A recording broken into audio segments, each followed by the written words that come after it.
रोहन अपने लैपटॉप पर झुका बैठा था। वहां बस प्रोसेसर की हल्की भिनभिनाहट और कीबोर्ड पर उसकी उंगलियों की तेजी से चलने की आवाज ही सुनाई दे रही थी।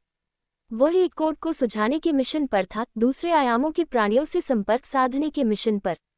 लेकिन उसे जरा भी अंदाजा नहीं था कि उसके इन कामों ने किसी चीज को जगा दिया था। एक दूसरे आयाम में एक आकृति में हलचल हुई। मिस्टर रोहन, जो खुद रोहन का ही एक वैकल्पिक रूप था, परछाइयों में छिपा बैठा था। ये रोहन असली रोहन से बिल्कुल अलग था। उसका चेहरा एक भयानक चमगादड़ जैसी आकृति में बदल चुका था। उसकी त्वचा बैंगनी रंग की थी और उसका आधा शरीर तारों और तकनीकी उपकरणों का एक जाल जैसा दिखता था। वह आयामों के बीच शरारतें करने वाला सबसे बड़ा शरारती तत्व था और रोहन की दखलंदाजी ने उसे अपनी शरारत को अंजाम देने का एक बेहतरीन मौका दे दिया था।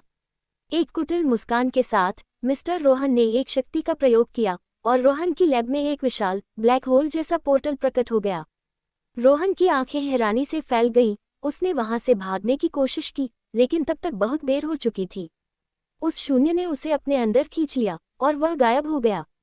जब सब कुछ शांत हुआ तो रोहन अपनी लैब में फिर से प्रकट हुआ, लेकिन अब वह एक 2D कार्टून किरदार में बदल चुका था। वह अपने चपटे पिक्सेल वाले हाथों को घूरता रहा। उसके चेहरे पर सदमे और खौफ के भाव साफ झलक रहे थे। मिस्टर रोहन की हंसी पूरी लैब में गूंज उठी, एक दुष्टता भरी गूंजती हुई ठहाकेदार हंसी। उसने अपनी सबसे बड़ी शरारत को अंजाम दे दिया था, अपने ही दूसरे रूप को एक कार्टून किरदार में बदल दिया था। पूरी लैब अंधेरे में डूब गई थी। कार्टून रोहन सिसकियां भरता हुआ अपनी इस नई हकीकत को समझने की कोशिश कर रहा था।